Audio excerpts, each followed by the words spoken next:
నాకు త్వరలో పెళ్లి కాబోతుంది. పురుషాంగం మీద పూర్వచర్మం పూర్తిగా మూసుకుపోయి ఉంది. కేవలం మూత్రం వచ్చే రంధ్రం దగ్గర కందిపద్దంత కన్నం ఉంది. శిశనం మీద చర్మం వెనక్కి పోవాలట కదా, నాకు అలాగ పోదు. ఇలా ఉంటే సెక్స్కి పనికి వస్తానా పనికిరానా?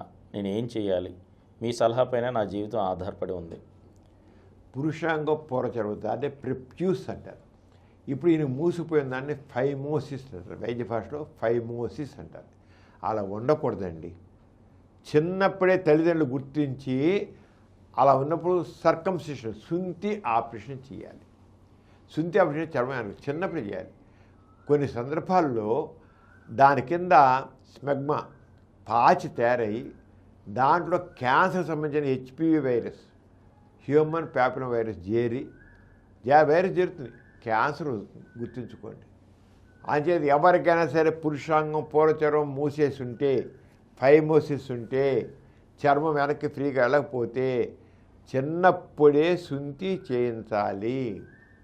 ఇప్పుడు మహమ్మడన్స్ ఉంటారండి, వాళ్ళకి శుంఠి చేస్తారు. అంటే మహమ్మడన్స్లో మగవాళ్ళల్లో క్యాన్సర్ ఉండదు, పురుషాంగ క్యాన్సర్ చాలా రేరు. అలాగే ఆ చేయబట్టి అక్కడ స్మెగ్మా పాచి తయారవదు హెచ్విగా మహమ్మడన్ లేడీస్లో కూడా సర్వీస్ క్యాన్సర్ కూడా తక్కువే. హిందూ స్త్రీస్లో ఉండదు సాగింది, మహమ్మడన్ లేడీస్లో సర్వీస్ క్యాన్సర్ ఉండదు. యూదుల్లో పుట్టుకనే శుంఠి చేసేస్తారు. అసలు యూదులో పురుషాంగ క్యాన్సర్ లేదు, ఎందుకని పుట్టుకనే చేసేస్తారు వాళ్ళకి.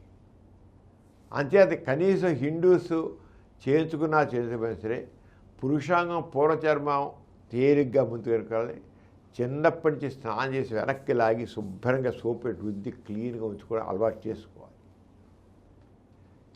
తీరాలంటే శుభ్రంగా నిండిపోయిన క్లీన్ చేసుకోకపోతే వాళ్ళకి ఫ్యూచర్లో క్యాన్సర్ రావడానికి అవకాశం ఉంది. అలాగే వాళ్ళ వల్ల వాళ్ళ భార్యకి క్యాన్సర్ రావడానికి అవకాశం ఉంది.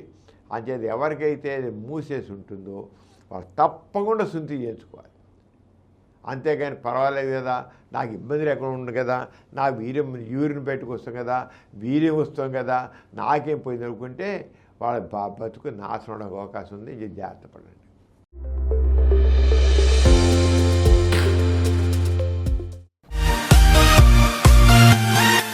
ఈ కార్యక్రమం మీకు ఎంతో నచ్చింది కదా.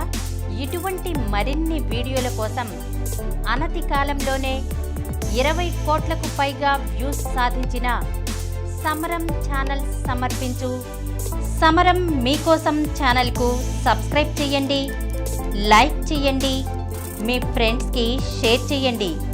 అలాగే ప్రక్కనున్న గంట సింబల్ని ప్రెస్ చేయడం మర్చిపోకండి.